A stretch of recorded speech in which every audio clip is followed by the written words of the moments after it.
জাতীয় পার্টির চেয়ারম্যান সাবেক মন্ত্রী আনোয়ার হোসেন মঞ্জুকে আটক করেছে আইনশৃঙ্খলা বাহিনীর সদস্যরা। সোমবার 2 সেপ্টেম্বর বিকেলে রাজধানীর ধানমন্ডি থেকে তাকে আটক করেন। ডিবির যুগ্ম পুলিশ কমিশনার মোহাম্মদ রবিউল হোসেন ভূঁইয়া বলেন, ডিবি পুলিশের একটি দল তাকে গ্রেপ্তার করেছে। তার বিরুদ্ধে 5টি মামলা রয়েছে। আনোয়ার হোসেন মঞ্জু পিরোজপুর 2 আসনের সাবেক সংসদ সদস্য, সাবেক পানি সম্পদ মন্ত্রী ছিলেন। তিনি 2 বার 2 মন্ত্রণালয়ের মন্ত্রী ছিলেন। যোগাযোগ মন্ত্রী ও বিদ্যুৎ জ্বালানি খনিজ সম্পদ মন্ত্রণালয়ের জ্বালানি ও খনিজ সম্পদ বিভাগের মন্ত্রী ছিলেন। পিরোজপুর 2 আসন থেকে 6 বার নির্বাচিত সংসদ সদস্য তিনি। আনোয়ার হোসেন মঞ্জু জাতীয় পার্টির একটি অংশের নেতা, যা জেপি নামে পরিচিত।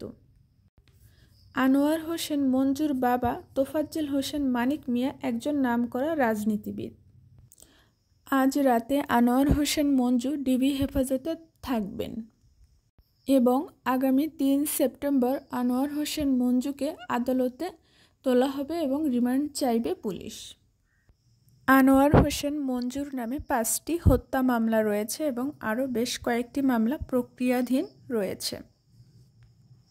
এসব ঘটনা সুষ্ঠু বিচারের জন্য রিমান্ড চাইবে।